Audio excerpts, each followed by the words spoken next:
what do you picture our life to be when the kids are all out of the house? I love that question.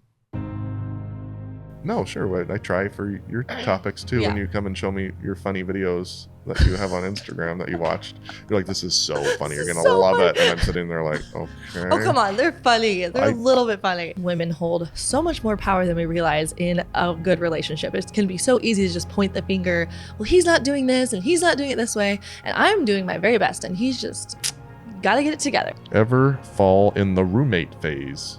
Yes, we definitely argue in front of the kids. It's not something that I like to do. I generally, over the years, it's gotten better and better, and we've learned how to make up in front of the kids. And this is a pressing question I've been thinking about for a while.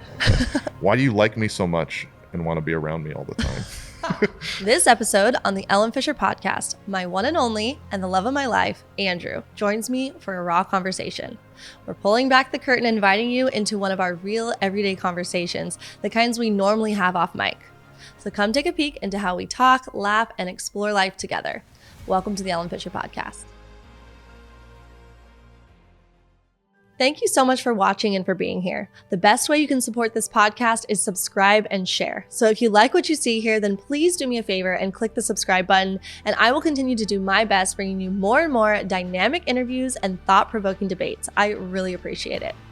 Andrew Fisher, so glad that you're here for the second time. People loved having you here for the first time on season 1, I guess, is when we did it.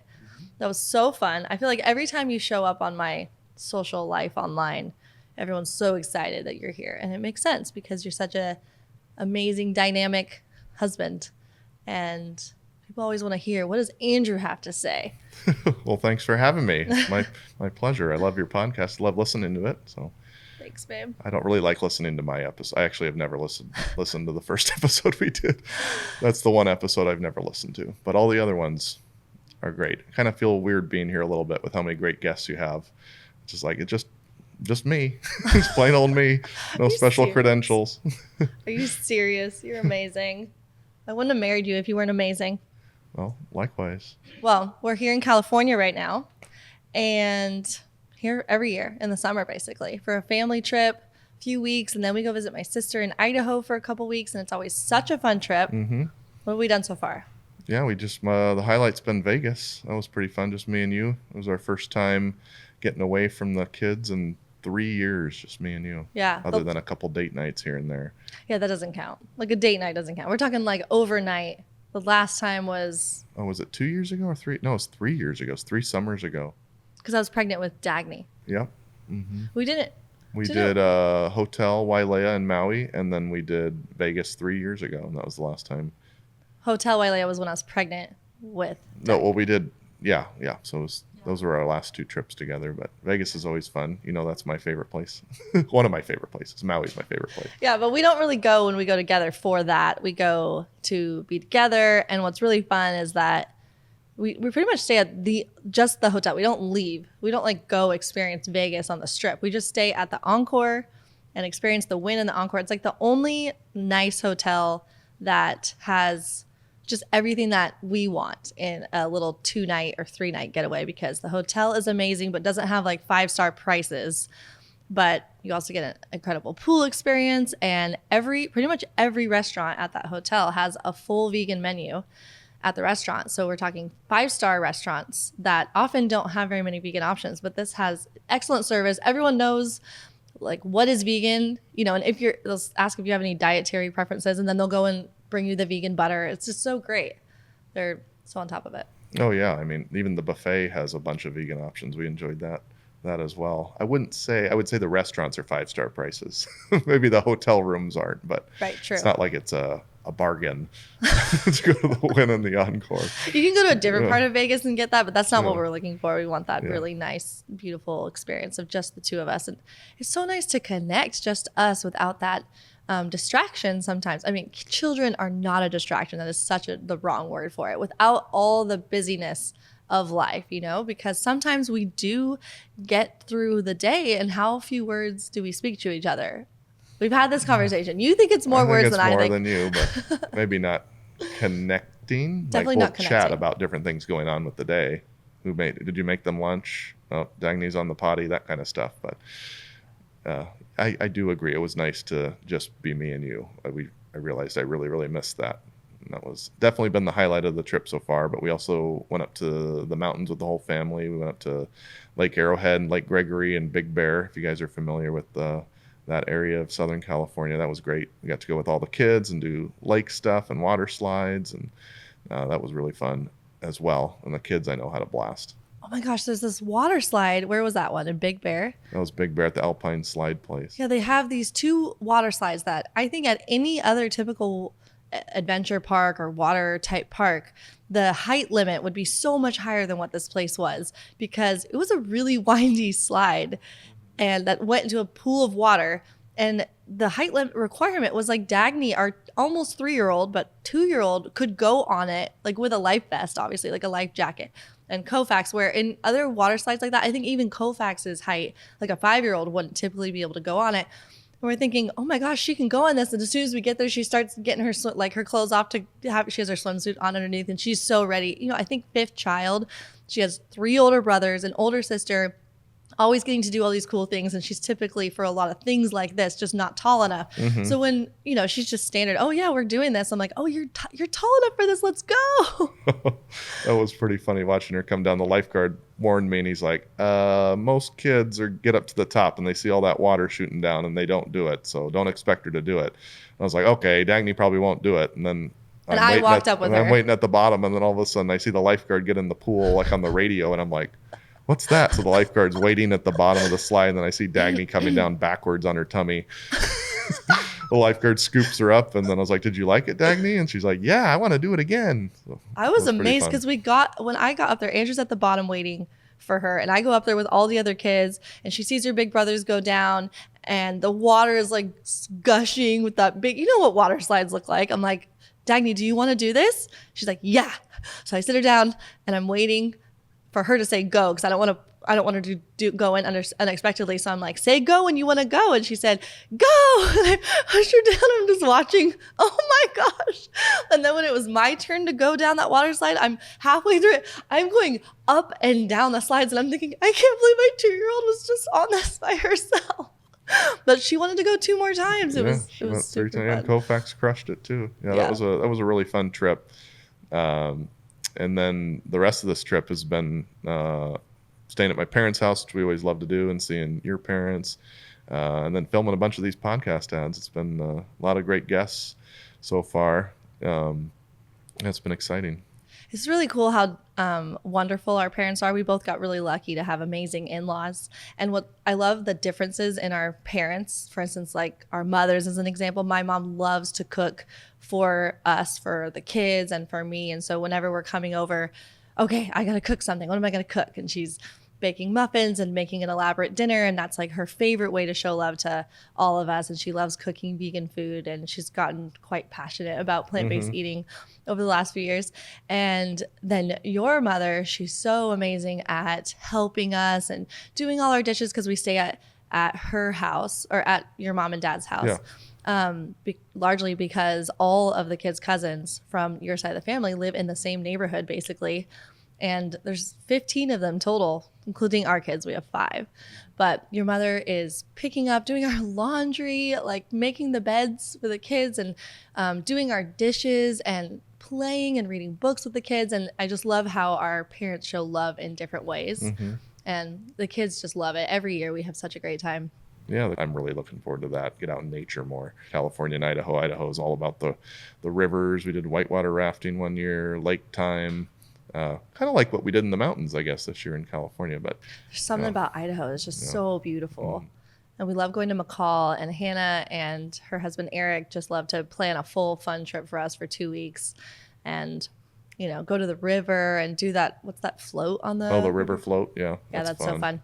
Anyways, it's such a good trip. But I think next year we might start venturing out and doing different types of trips. Now that our youngest child is getting a little older, it might just feel a little bit easier to go do some unique trips. We're thinking about going to Banff next year. Yeah, I'd like to do somewhere like Alaska or Canada or somewhere like that. That'd be fun. Yeah. All right. Well, we have some questions that we wrote down for each other. And then I have a whole long list of questions that you guys answered in my Instagram. I said, what do you guys want us to talk about? What questions do you have for us? And so we'll get to those after that. Why don't you go first? All right. This is a pressing question I've been thinking about for a while. Why do you like me so much and want to be around me all the time? Feel like I can't get away from you. That's I know. not a bad thing. No, I'm just but it's joking. the truth. We saw this. There's this one account that just makes me laugh so much. He doesn't think it's near as funny as I do, but the husband on Instagram, they make like funny reels and stuff, and the husband will pretend to be the wife, and the wife pretends to be the man, and they do this joke of like what the woman is always doing. And one of the reels was where he just follows her around she's pretending to be his wife, following the husband around, trying to find him where he goes, and he's out mowing the lawn, and he comes out. Oh, there you are. I was looking for you. What are you doing? And he's just like, I'm mowing the lawn. Or he starts to take the trash out. Where are you going? I'm taking the trash out. Well, come back inside. We're all waiting for you. It feels very relevant to me because I love having you around. But my favorite thing about you is that I trust you so much to support the whole family. You're always there to make sure everybody is doing good. You think of others before yourself. I just feel so cherished by you. And I know the kids do. So, and you're my best friend. So that's why I want to be around you all the time. Yes. And I just respect you so much as a person. You're just such a quality heart where you just care so much about others before yourself. And it's really admirable. And there's so much that I am always learning from you. Would you like to ask that question to me? Oh, sure. I do like to be around you all the time. I need little breaks in there. It's just different. It's different. I love being around you, and you're such a great mom. And I think that's one of the things that I really appreciate about you the most. And then you're always trying to improve yourself in every little way. And sometimes it can be a little annoying because you expect that of me too. And sometimes I just want to be grumpy, or I just want to not improve myself for one day. And it doesn't feel judgmental, though. You're really, really good at encouraging me to also want to improve, even on the days where I don't necessarily feel like it. And it's very inspiring, and it's we kind of motivate each other in that way. And I think that's one of the best things about our relationship, about being married. And that Vegas trip was really, really great. That really made me love you even more and realize how much I miss just me and you time. Me too. Oh, that was one of the questions I was going to ask you. It was, what do you picture our life to be when the kids are all out of the house? I love that question. Sometimes me and my friends talk about that because I feel like women are such dreamers, always thinking about what's the next phase, what's happening next, not taking away from the present, because this is the present that we're in right now. Raising young children has been all I've ever wanted in life. Nothing else compares. Nothing else has been near as rewarding and fulfilling as being married to you and having children. It's just like my favorite thing ever. Okay, what does life look like in my eyes if I had it all my way? When the kids are grown. Yeah, what do you picture? Yeah, I picture us, I picture myself in the garden more, because right now it's more like, hey babe, can you plant that plant over there? Or hey, do you think like we should like feed the plants with some more worm gold? Could you maybe like clear out all the weeds from in the garden? And like, well, the kids should have a gardening day with you, huh? And you're like, yeah, let's do a gardening day. And I'm either like filming it, or I'm busy making snacks inside for the kids, or like one kid needs to come inside because they need to go to the bathroom and they're super muddy. And so I don't end up getting into the garden as much as you do. So I picture us in the garden more together.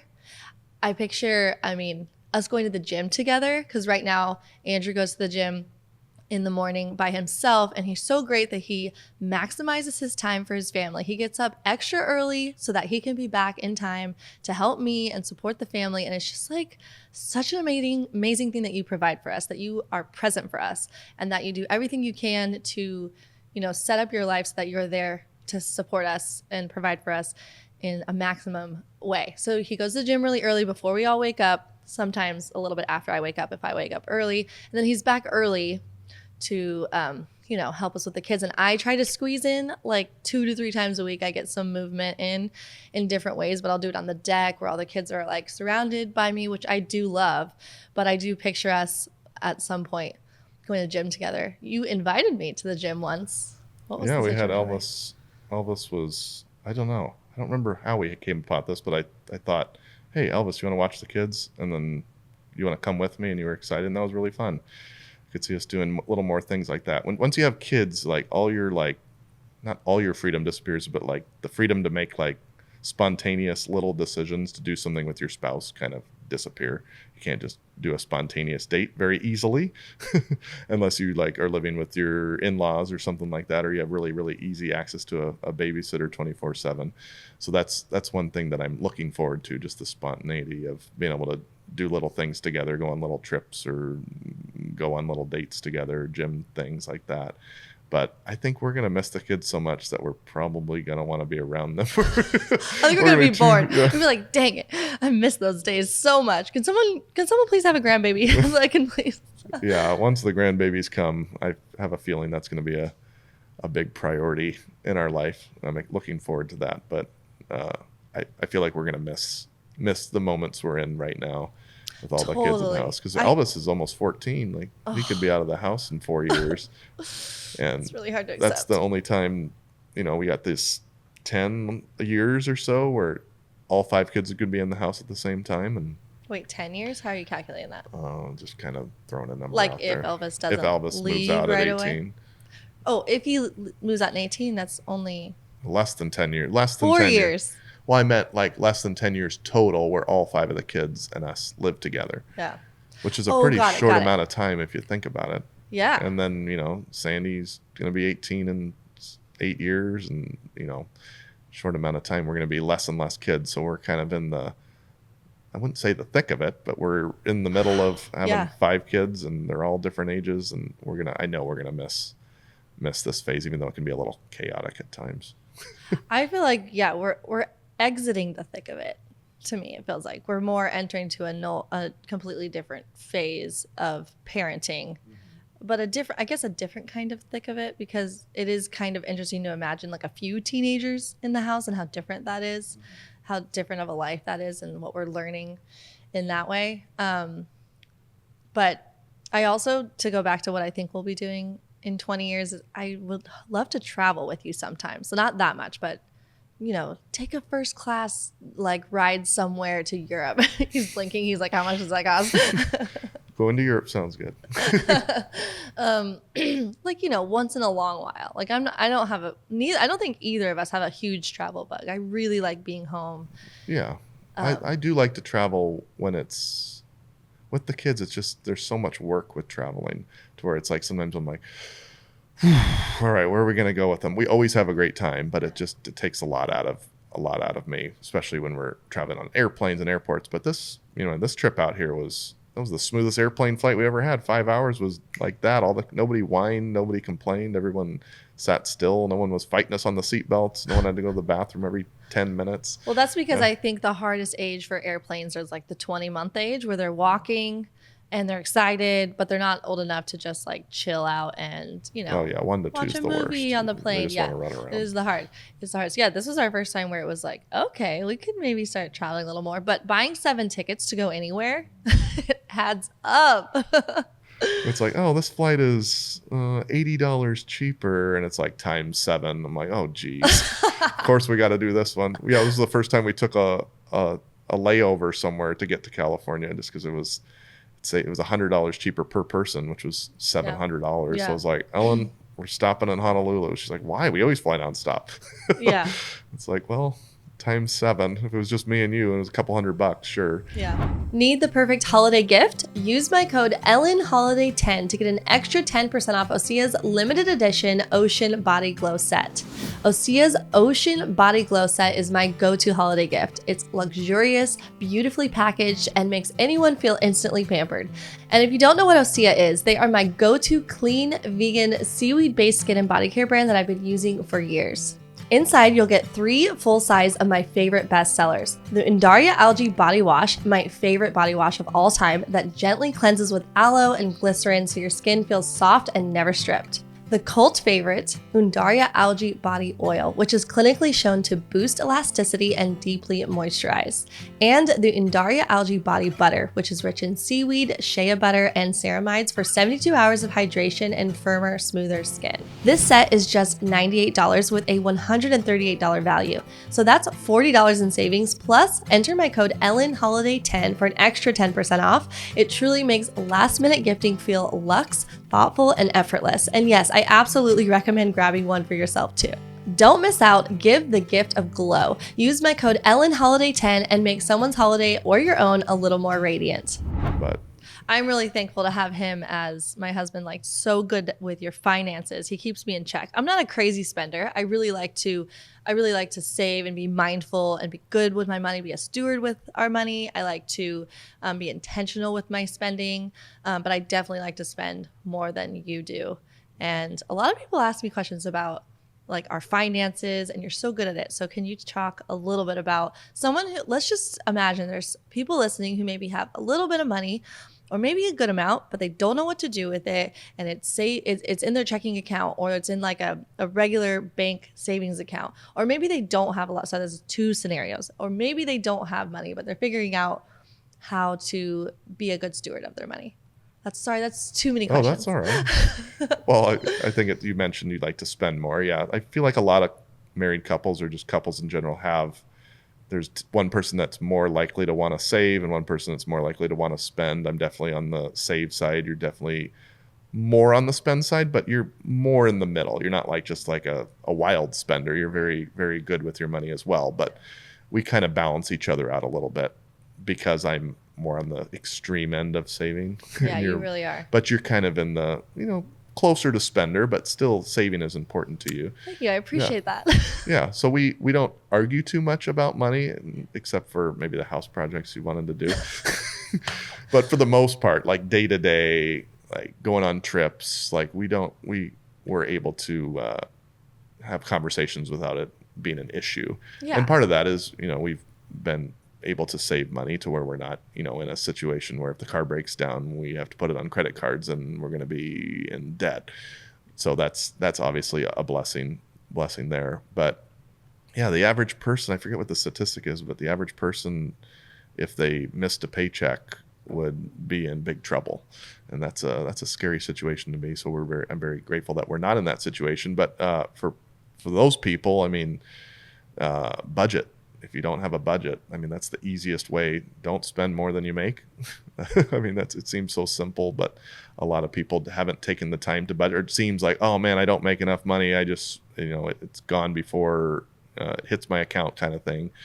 Everybody can benefit from doing a budget, and it can help everybody, even people with plenty of money, because if you don't know where your money's going, then it's not going to work for you the right way. So get a budget first. That'd be the first step. Save up some money for in case of emergency. So many people, when they're hit with a car bill or a medical bill, or it sets that they're in debt for years and years, because you get into credit card debt, that's 25% or more sometimes, and it's really hard to dig out. So save up some emergency funds, cash, keep it in a checking account, keep it in a savings account, to where if something came up, you wouldn't have to go into debt to get out of it. And then for people that have a good amount of money or thinking about buying a house, generally the rule of thumb is if you plan to spend your money in the next 3 to 5 years, you probably wouldn't want to invest it in stocks or mutual funds or something like that. You'd probably want to put it somewhere less likely or less risky. So a long-term savings account or a high-yield savings account is the word I'm thinking. So if you just have a regular bank, you're at, I don't know, Wells Fargo Bank, and you have it in a savings account, you're getting almost no interest. So every year when inflation goes up, your money is going down in value. Even though you have the same amount of money, the spending power is down.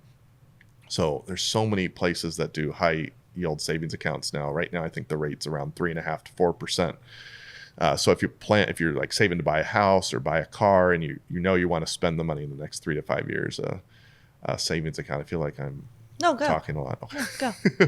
Yeah, that's just a simple thing you can do to try to combat inflation. And then once you have a certain amount of money saved up or for a house or a car, whatever you want to do, and you want to start investing long-term retirement accounts, I would highly recommend doing index funds or mutual funds would be the best way to get an overall your overall in the stock market without being invested in just one company. So like a mutual fund often takes 100 to 500 different companies that are prominent companies in America, or you can do international funds as well. So say one does really bad and one does really good, you're not going to be all out, or maybe not hit it big, but it's less gambling. And over a long term, like I think our mutual funds the last 15 years since we've been married, the average over 15 years has been 12% per year, averaged out over 15 years. And then it compounds. And it compounds. Where you start to make money off that interest that you just made. Yeah, so if you're getting 12%, you're doubling. If you did nothing, you added no more money to it, it's doubling every 6 or 7 years without you touching it. So if you have $100,000 saved 6 or 7 years later, if you're getting 12% compounded without even adding any more money to it, you're doubling your money, which is going to way outpace inflation.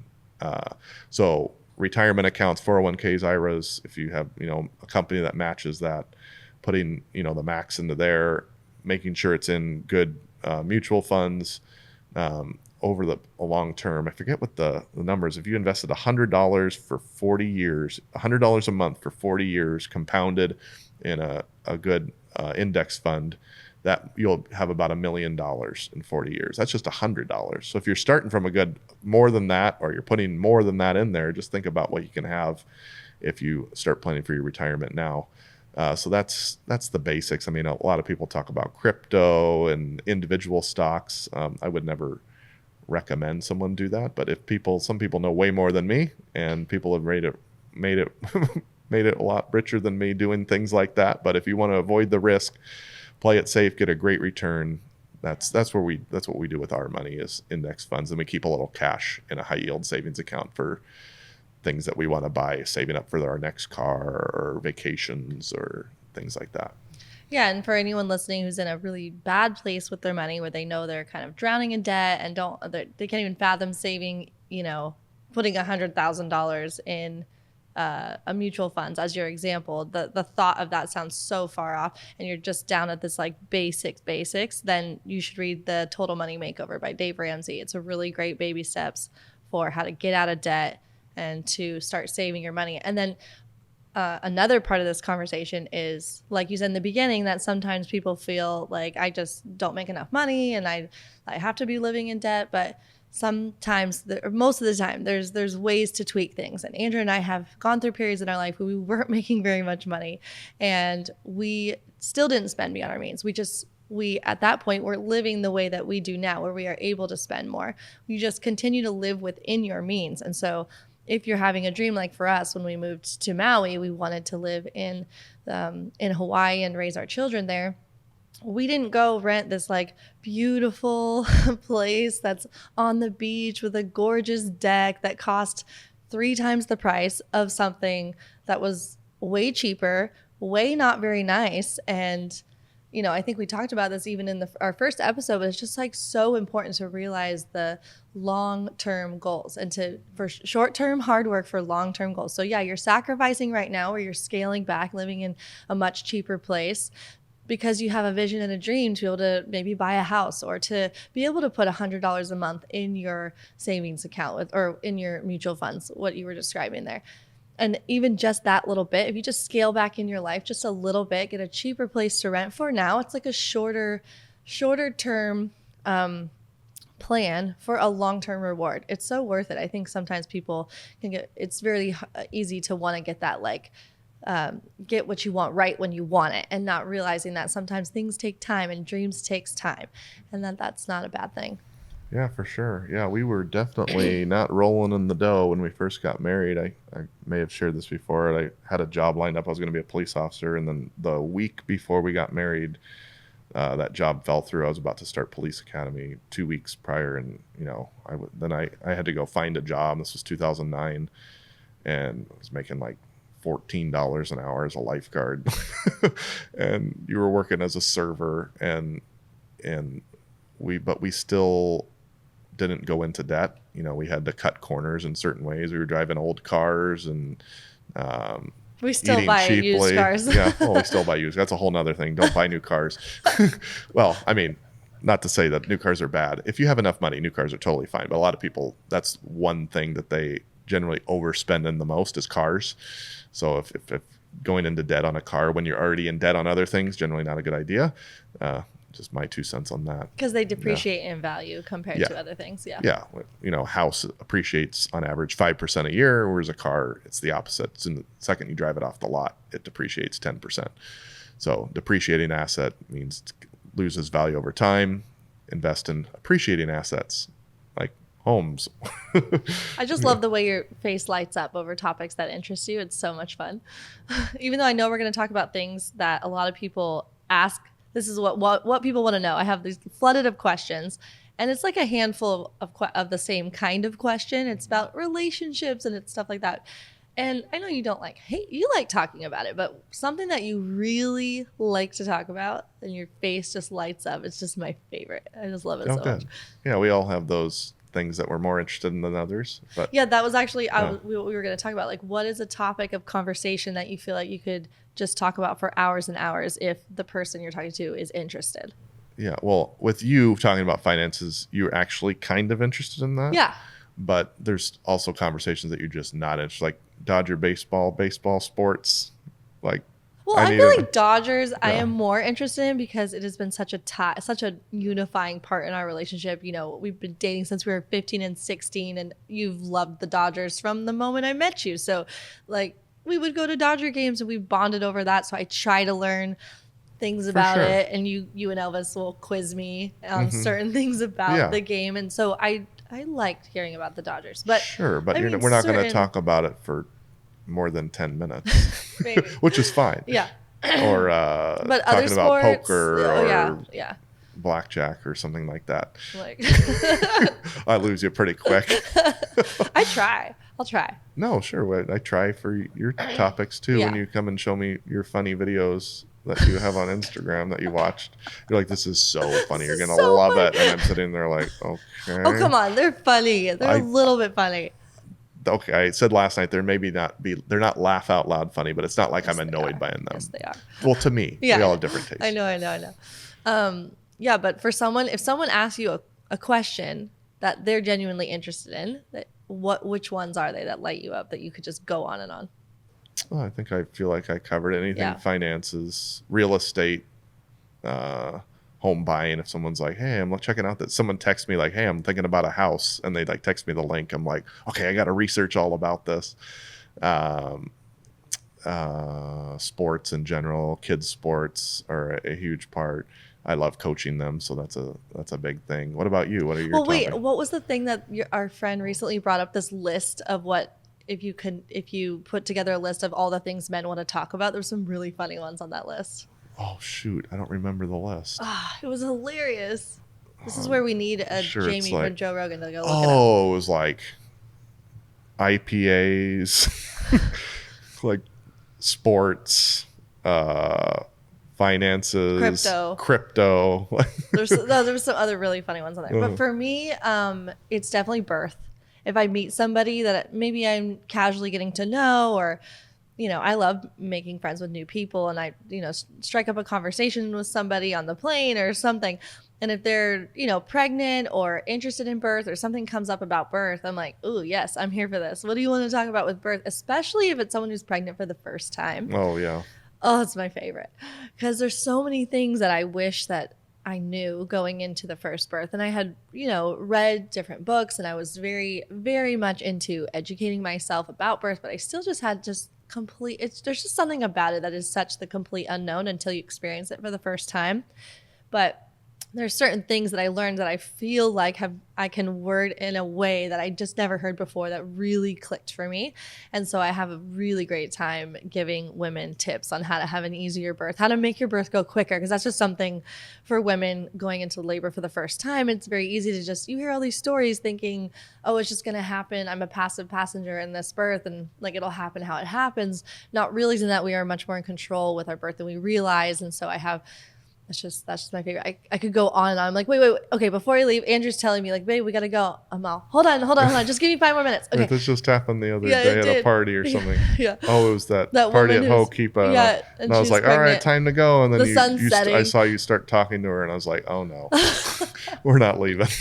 But just give me 5 more minutes. I just really got to get this information. And you know, they're genuinely interested. I have a birth course. I've given birth 5 times at home, and so yeah, they're like, yeah, give it to me. And I'm like, okay, so this is so big. You need to hear this part and really let it sink in. Let me say it twice, and I'll just keep going. This is my favorite thing, birth, but also relationships. I love talking with my sister about relationships with our spouse, like romantic relationships, about our spouses, pinging off each other about things. There's times where I'll call my sister with a struggle me and Andrew might be going through, like maybe unbeknownst to you even, where I'm thinking, well, what is the problem here? Why has this been like a little bit of a struggle for us? And she'll have some insight that is just exactly what I needed to hear. And it'll switch something around, and she'll even might say something like, try telling him it in this way. And then you need to switch your mindset about this. And I'm like, oh, you're right. Gosh, dang it. And then it'll just shift completely for us. And then I do the same for her. And it's so empowering for me. And it's like what you said, I'm always continually wanting to grow and be better, just my best, highest self that I was designed to be, that God made us to be, you know? And so relationship is such a big part of it that I think even though we had dated 6 years before we got married, like those 6 years before being married compared to like the difference that you learn once you're married is obviously very different, especially since we waited till we were married to live together. And there was just so much of the, how to be in a relationship that I'm just learning in the last maybe 5 years, where things are sinking in a way that I didn't let sink in before, that I think is maximizing our relationship. Because I really do feel that women hold so much more power than we realize in a good relationship. It can be so easy to just point the finger, well, he's not doing this and he's not doing it this way, and I'm doing my very best and he's just got to get it together, but not realizing that actually maybe your very best is not actually working for you guys. And there's some things you can shift that'll just completely light up your relationship and just deepen that love and passion. So that's another one for me. Right now. Well, I'm glad you care about that. Which our next interview right after this is going to be with Allison Armstrong. Talking about that a lot more here in about an hour. Yeah. And I'm so excited that you're going to be in that one. It's going to be so fun. It'll be fun. Then I have another interview with Laura Doyle, which my sister highly recommended. So I can't wait for that one in a few days too. So I would say those are my two, but also parenting. Sorry. That's another one too. I love talking about children and raising children, and always how to be better and remind ourselves how to show up for our kids in the best way possible, because I want to look back at my life as a mother and be really glad how I did it, you know? Have you ever considered, could birth actually be quicker, easier, and even pleasurable? I'm here to tell you, yes, it absolutely can. If you didn't know, I'm a mother of 5 children and gave birth to all of my children in the comfort and safety of my home. And together with my sister, plus an incredible team of experts, including an OBGYN, doula, brain rewiring coach, and prenatal yoga teacher, we created the Empowered Pregnancy and Birth course. I poured my heart and soul into this course. It is my absolute passion to help expecting women have an easier labor and quicker birth, and most importantly, a birth that you love. In this course, we show you how to choose the right birth team and setting for you to give birth where you feel safest. You'll discover tools most people never hear about, from rewiring your subconscious beliefs about birth to practical tips that speed up labor and learning the secrets to avoid tearing. Birth isn't something that just happens to you. We are not passive passengers just along for the ride. You are in control in more ways than you realize. Birth is a skill, and you can direct the outcome in many ways, including how birth feels. If you're pregnant or planning to become pregnant soon, come join our course and gain the tools and confidence to help create the birth you envision. Visit theempoweredbirth.com to learn more and hear what our course students have to say. And just for my listeners on this podcast, you can enter the code EllenPodcast at checkout to get $50 off the course. It would be an honor to be part of your birth experience. You were made for this. All right, should we get into some of these other questions we have? Let's do this one. Which one? A lot of couples wish that their partner would be more health conscious. I think this is a thing that a lot of women are like, oh, I wish he would just get up and go work out. Or I wish he would just like eat better. Why do I have to feed him? So how do you stay motivated to be healthy and fit? Because I don't struggle with that at all. Like, you just do it on your own. There's nothing I have, like, there's not a bone in my body that is thinking, how do I get Andrew? You eat healthier than me, I think. I would say we're pretty similar. Yeah, but how do you motivate someone? That's tough. no, I don't think that's Yeah. the right word. How do you motivate? Is that how I said it? Well, how do you? No. How does? Oh no, my How question do is, I how do you stay motivated? motivated to be fit and Oh, healthy? Like, I don't think it's a woman's job to motivate their husband to be healthy. oh, I get what you're saying. Yeah, more what inspires you to stay fit and healthy as a man? Well, the motivation is just the beginning part. Like it's like, I want to get stronger. I want to feel better. I want to sleep better. I want to just feel my best self. Is like that's the little motivation, and then turning those into healthy habits. So it's not like when I go to the gym every day, it's like, I gotta motivate myself and pull myself out of bed. Over time it becomes a habit if you're doing it the right way. So like if I was every time I went to the gym was pushing myself so hard to where I was throwing up every time, my body would not want to do that anymore. So finding it's something that's you like to do, that's physically training your body, but that you also enjoy doing, so that you want to keep doing it again, and then eventually it becomes a habit. I mean, you went vegan before I did, and I didn't care about what I ate my first 22 years of life. And then I started to eat healthier foods and realized that made me feel better. So that was just a self-motivation to want to feel better. I wouldn't say it's a selfish motivation, but I want to feel better. So I find that eating these foods make me feel better. And then over time, it just becomes a habit. So, now I've been vegan 15 years, and I don't like to eat fried food, and I don't like, because I know how it feels. And then it's not like I'm like every day have to like build myself up like, okay, I'm gonna stay vegan today, I'm gonna eat healthy today. It just becomes natural part of your life, and it becomes a healthy habit.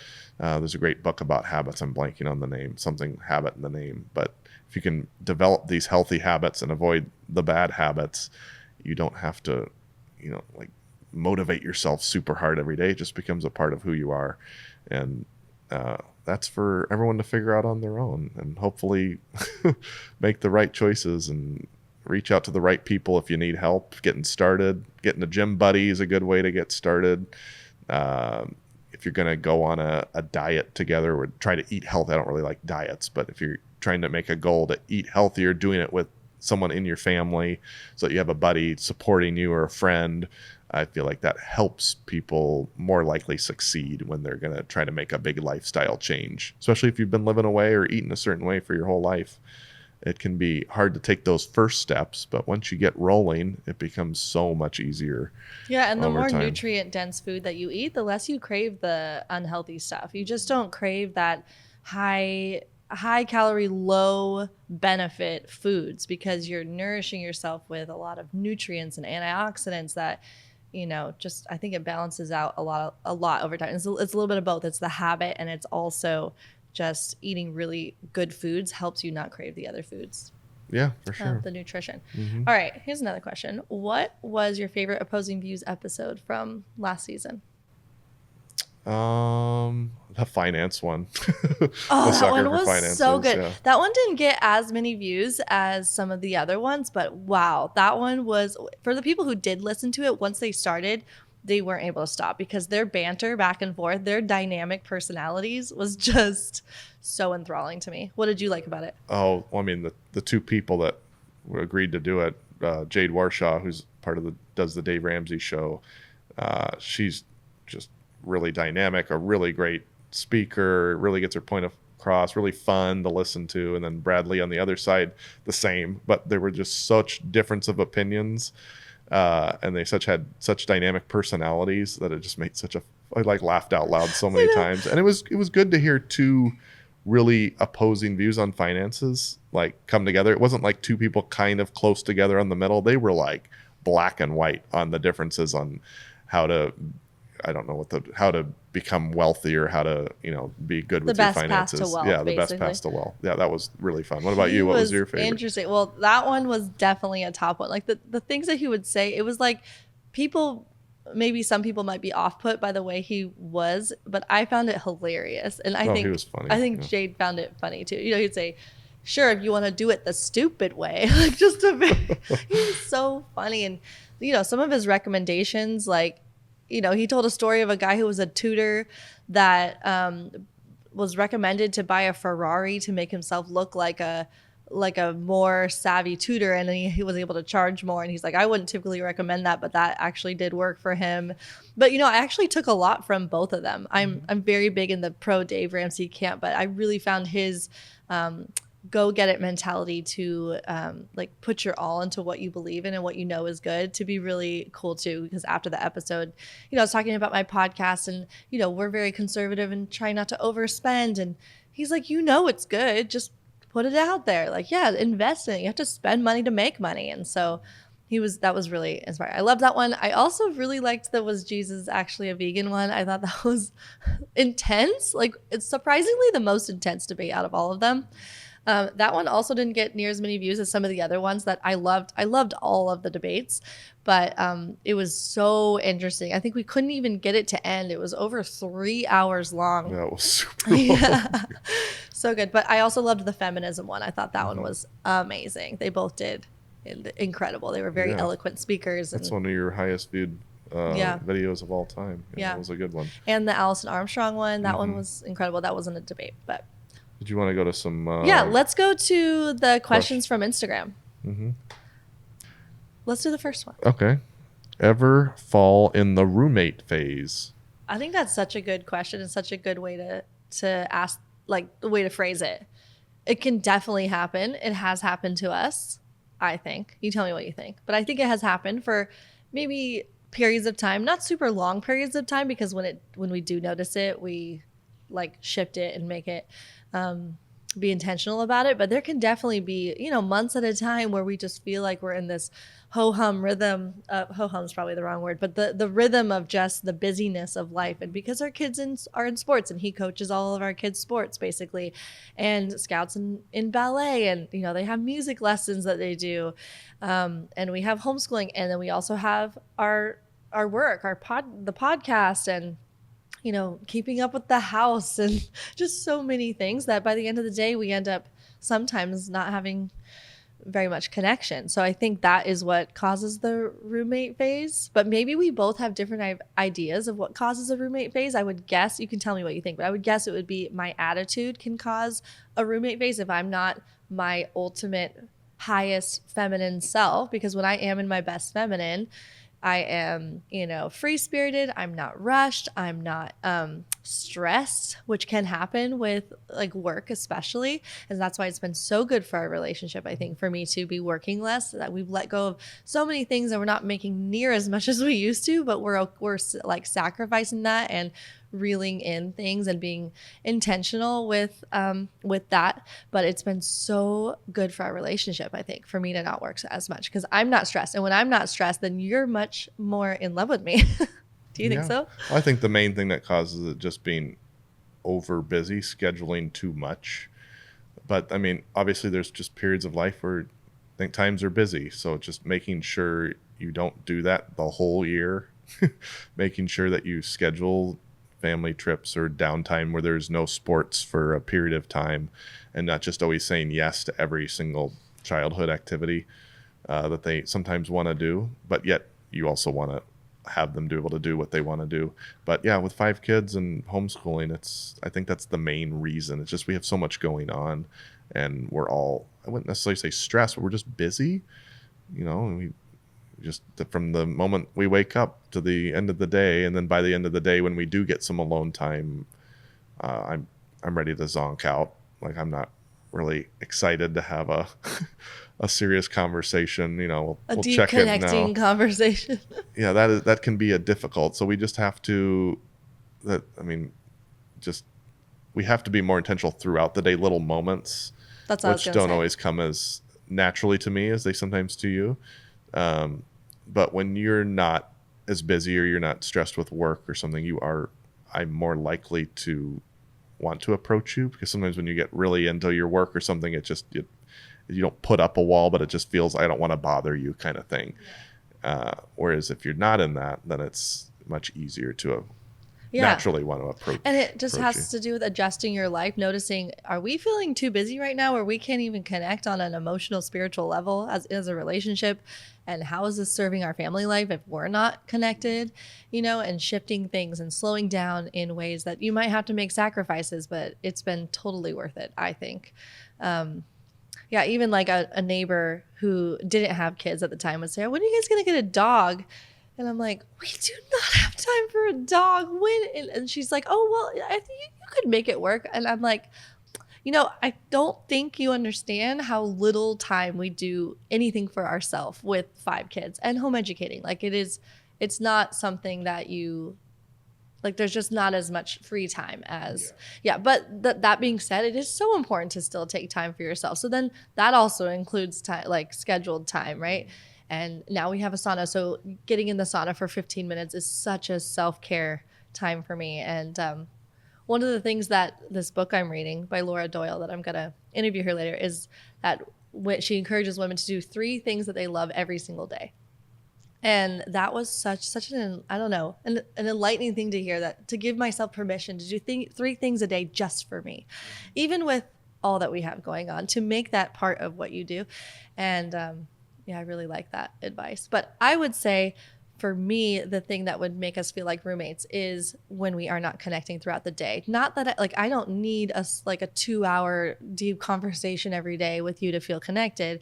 It's the little moments throughout the day. Are we smiling at each other when we come home? If one person comes home, is it hey, or is it hey babe, and give each other a hug and some kind of embrace or a kiss? Like, that is what makes me feel connected to you, not like a roommate. So if we do that throughout the day in little moments, I feel completely connected to you. And I do not feel like a roommate at all, Yeah. So yeah, Why like don't that you question. pick the next one? Okay, next one.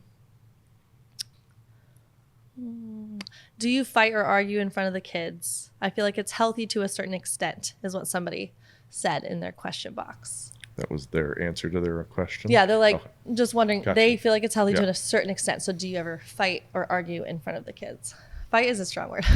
Yes, we definitely argue in front of the kids. It's not something that I like to do. I generally try to keep my voice down, or want to just flee the situation if I'm feeling annoyed or feel like an argument is brewing, where you can correct me if I'm wrong, more likely to want to finish that conversation no matter who else is around. But yes, that does come up, and it hasn't always been the best, but I feel like over the years it's gotten better and better, and we've learned how to make up in front of the kids and not let the argument get out of hand. Yeah, that's the biggest key, is maybe in the beginning we would have arguments that turned into something that wasn't healthy nor good or productive for the kids. But there is value and benefit to children seeing their parents disagree and struggle even for a little bit with frustrations with one another, but to do it in an honoring, respectful way where you still respect the other person. Because if a child grows up with never seeing their parents disagree or argue, and maybe stifling anything that includes controversy or includes, oh, this might be a little bit dramatic, like we better shut this down, we don't talk about this, or do it where they can't see, then how are they going to learn how to have healthy communication with someone who they disagree with? Because that is such a big part of life. And with your relationships, you're going to have frustrations with one another. And how do we do this in a healthy way where we respect and honor the other person? So over the years, I feel like we've grown so much, because we've been together 22 years now. How we were in our relationship as a healthiness 15 years ago and 10 years ago, 5 years ago, now I feel like it's a continual incrementally getting so beautiful and healthy to how it was in the past, certain times of our lives where we had frustrations. Yeah, I definitely changed my opinion. When we first had kids, I was definitely on the side of we should never argue in front of our kids. I felt like it was a bad thing. It was partly probably because that was modeled to me by my parents. They didn't really bicker or argue in front of us almost at all. So I just felt like that was something I shouldn't do. But I feel like I've changed my opinion on that. As long as it stays respectful, I feel like it does teach kids how to respectfully disagree and have a little argument, and then show them how to work it out. Even if you continue to disagree, sometimes at the end of an argument we still don't see eye to eye. but we can still make up, kind of, And so to speak. embrace Yeah. and show each other that we love each other. And I think kids seeing the love in their partner, that the ride or die aspect, the we're passionate and we're good, and even amongst like a storm, we love each other, we got each other, and we're respectful through it all. That is so good for kids to see. And I think that is so secure for children. It makes them feel secure in their parents' love, like we're good, we're safe because they love each other and we're good. So I love that question. How about you go? Are you both still vegan? Yes, of course. People ask this a Yeah. lot. Yes, we are. Yeah. How many years has it been for you now? I think it's coming up on 19 years for me because I was 19 when I went plant-based. And I remember we had already been dating for a few years. We started dating when we were 15 and 16. And I said, babe, I'm going to go vegan. He's like, what? That's crazy. No meat? I'm like, no. No dairy? Nope. No eggs? I'm like, nope. And he's like, that's crazy. I'm never going to do that. I was like, that's fine. I'm just doing it for my own health reasons. At the time, it was really just for my health. And so, yeah, I just did it on my own. Maybe you continue the story there, how it went for you. Yeah, I definitely was. When I first heard it, I'm the type of person, when I hear new information, I normally like, no, that's not right. But then I get the wheels turning a little bit. So yeah, about 4 years later, I was vegan. So I'm 15 years now. It was just over Yeah. time. He's like, Yeah. I'm eating my salad, feeling really good. And he's eating his In-N-Out. And by the end, he's like, and he's looking at me. He's like, all right, show me how to make a smoothie. And then you start, little bit by bit. I'm really an all or nothing person. Once I feel something in my bones that feels right, I just go all in. Whereas for you, correct me if I'm wrong, it feels like a slower, like steadier pace. Yeah, for you. every big thing I've changed my mind on in my life has never been in like a given moment. Sometimes actually in the given moment, I'm the opposite way. Like, that's ridiculous. And then I start to contemplate on it over long periods of time and have to do my own question asking or reading or researching or whatever the topic may be. And then I just don't like to be told what's best. I like to figure it out for myself. So that's why I think it takes me longer I for like certain that. things. It's definitely not cool to be vegan anymore. Not as That much, ship no. has sailed for a while. It was really cool. We were vegan before it was cool. Like when I went plant-based, and nobody was plant-based that I knew. I was the only one. They were like, oh, if there were a few plant-based products, it was like exciting at a store. And now it's gotten like way more well known. It was really popular for a while. Now what's popular is like, oh, vegan's so bad for you, and ancestral eating is the way. And so I think diet swings all over, and we'll still be here when it gets popular again. Maybe it'll never be like, who knows where it's going to take you. But whole foods, plant-based eating more fruits and vegetables, eating more whole foods is just so obviously good for me. I feel so good eating that way. The more whole plants I can eat, the more salads and fresh foods and fruits I eat, makes me feel so good. And I don't need to give. To me, it feels like I would be giving my power away a little bit. It feels like that to say I need animals to be healthy. I know that I don't need that in my bones personally for me, and so I feel so great through the way that I eat. And also, health is so much more than just your food. And if you're eating well, you're eating a lot of whole foods, fruits and vegetables. That's really not the only thing that makes you feel good. There's so many factors that affect how you feel in your life. If you're super stressed out, it's like one of the worst things for your health. If you're not sleeping well, that's one of the worst things for your health. If you're not getting sunshine, there's so many factors for health. So Yeah. yeah. But yeah, to squash that question, yes, we are still vegan. Yep. Okay. Andrew, how did you best feel helpful during Ellen's labors? Yeah, so with the first one, I remember we did a hypnobirthing class, and we watched Business of Being Born. I definitely didn't know what to do, and like naturally, but I got advice from our midwife as well. I remember Donna, our first midwife, she just kind of told me what I was supposed to do. Make sure you get the food ready, make sure there's towels, make sure these supplies. And it was like, okay, give me a list and I'm going to do it. And I feel like that was really helpful, having someone that's obviously been to many births tell me exactly what the things I needed to do. And then when it came time, I knew what to do because I knew what my jobs were, whether it was fill up the tub or make some food or make sure there's ice in the freezer or towels in certain rooms and that kind of thing. And then I feel like the nurturing you part kind of came naturally, just like being there for you was that was something that I wasn't sure how I was going to respond, but I definitely felt like that just came naturally to be there with you for that. And then with each one, you just learn more and more and more. I don't feel like I necessarily changed a whole lot from the first birth to the fifth birth. Like I got way better at, caring for you during your labor, but it was definitely really fun to watch each time. Yeah. We also have a module in my birth course for the partners on how to be there for your woman in labor. And I love that module. Yeah. Men sometimes need lists. I don't know. Maybe I not think everyone needs lists, but just like having a checklist, I feel like that can make a dad feel like they're valuable and like helpful in that situation, because it's so much about the woman, so much about you. It's very little about me. And I think men sometimes feel a little helpless that they can't take on that burden of what they're experiencing. Yeah. So having a list, this is how I'm going to be helpful, helps you feel confident and able to step into that role. Yeah. All right. How do you make sure you have sex? We have 3 kids and it's tough, is what someone said. Yeah. Unfortunately, scheduling is something you kind of have to do. It's not as spontaneous as it used to be, which I know is not your favorite thing. Yeah, but here's the thing. I don't mind scheduling sex in when we feel that romantic, passionate hum throughout the day. That is really the key. That if we're in roommate phase throughout the day, yes, I do not want to schedule in sex. Oh, that time came up and it's something to do on your list. When we're romantically humming throughout the day, that every time we see each other, doesn't have to be like super intense every time we see each other, but just the day-to-day moments of kindness, love, respect, like being mutually really into each other, passionate from little moments here and there, then I am totally great with that. That is good for me. Yeah. I mean, knowing your spouse's times a day, or, some people like at nighttime, I get really, really, really tired sometimes.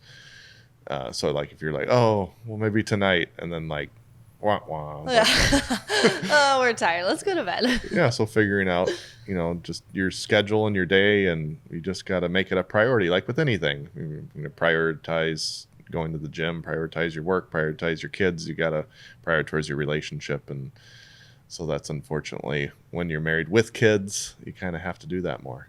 But that would also be something I picture back to one of your first questions to me. What do you picture we'll be doing in 20 years? I imagine a lot more spontaneous happenings. Yeah. That will be Hopefully. super fun. Looking back through the phases of your life, what personal growth are you most proud of or thankful for? My high school days, because that's when I met you. And then not getting that job when I thought I wanted to be a police officer. Very, very glad that did not work out, because I probably wouldn't have ended up in Maui. And our life would be on a whole different trajectory. So sometimes you think you want something or you plan something, and then it goes the opposite direction, and you think in the moment it's really, really hard, or you don't see a light at the end of the tunnel kind of thing. And then years go by and you're like, looking back, it's like, oh man, I'm so thankful. Yeah. And like I had to go through that thing in order to get this thing. Yeah. Yeah. Yeah. So that's for me, phases of life or your personal growth. I'll let you answer first. Yeah. I think for me, personal growth that I'm most thankful for would be our relationship. I know we keep talking about this, but looking back to how our relationship was when we were teenagers, of course, it's so different because we were completely different people and we grew with each other. I think most times young love kind of grows apart, but we grew together where we learned from the best parts of each other and got inspired by that through each other. I know that definitely was how I feel for you. But on top of that extra, the growth that I feel from the deepening of our love and understanding each other better. I think for me, part of that is like the Queen's Code, learning from Alison Armstrong, just how to better understand men. I appreciate just men in general for who they are so much more than I used to. I mean, I always loved men, right? But but just the appreciation for how men's differences rather than trying to make them more like women, and how beautiful a man's like honor is, and how much they want to provide for the woman in their life. And I just feel like for me, personal growth, our relationship and how our relationship has transformed from, a more immature state in our early marriage days to what it is now. It's just, this is my favorite. But I completely agree with you. Hard things in life in the moment just feel so frustrating. Feel like, why is this happening? And then later you're just so glad that it happened, because it had to happen the way it did. Yeah, personal growth for me, just my spiritual journey too. We grew up in Christian homes and Christian schools, and it was never something that really interested me. It was just kind of told, this is what you're supposed to do. So I'm really grateful that I've developed my own beliefs and have my own, instead of just being told what to believe. Reading and studying and listening to podcasts and learning about spirituality and God on my own, and developing my own faith and growing in that faith, and making it a personal relationship with God, as opposed to, when I was a kid, it's just like, this is what you're supposed to do to go to heaven. You don't want to go to hell, that kind of thing. So I'm very grateful for that journey that I've been on, and meeting so many great people in my life to ask questions to, and so many great podcasts, and just so many different resources that kind of help me develop my own faith. That's probably what I'm most proud of and grateful for as well, for personal growth side. Oh, I love that. I'm so glad you brought that up. I feel that way too, because as a kid, you do want to believe whatever you are told. It's especially by people that you trust. And as you get older, you have to figure it out for yourself and think, what do I really believe? How do I really feel about this? And yeah, I also feel that way. Very thankful for like our autonomy to think for ourselves and be okay with our thoughts, and to question things, and to hear from others about things. Yeah, cool. You ask another one.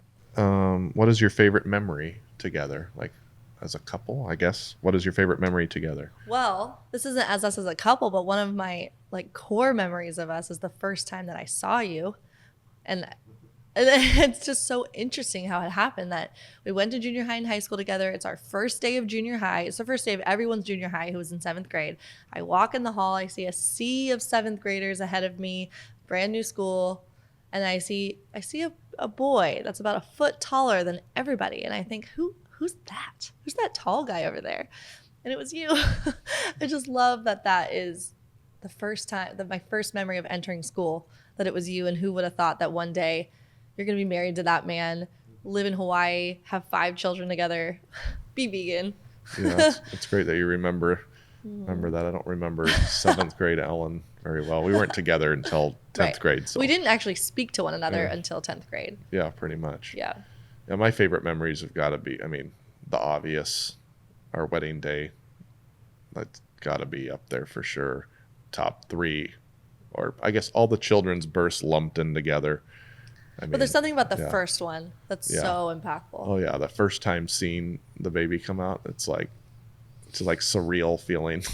The first time pulling my first slippery baby up onto my chest, I did that. Yeah. What did I just do? And holding that was such an amazing moment for us. Yeah. Maybe our honeymoon as well.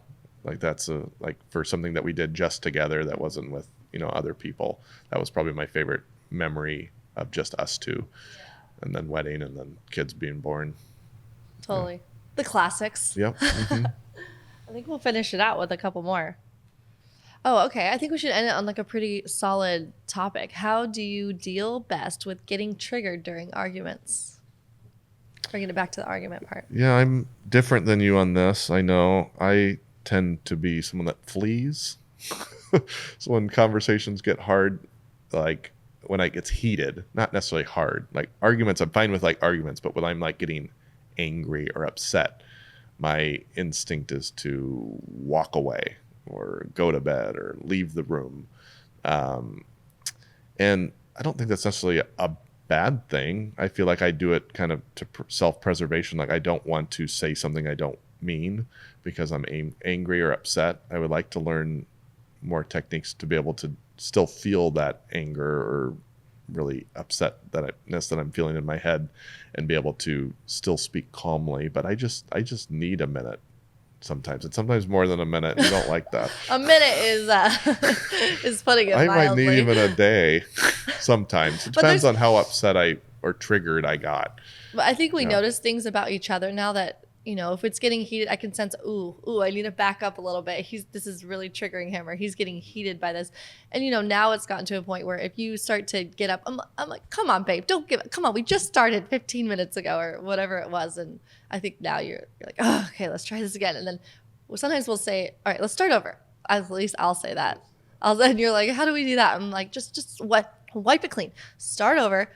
And let's try to be respectful as our number one goal. And then we'll start over in that way. And something that I've been doing the last year or two is trying to be more mindful of something I say that is triggering you and not reacting in a way that like you're doing the wrong thing by being triggered. Instead, for me to reflect, oh, that really bothered him that I either said it that way or I said that. So I need to learn for next time to not say it that way.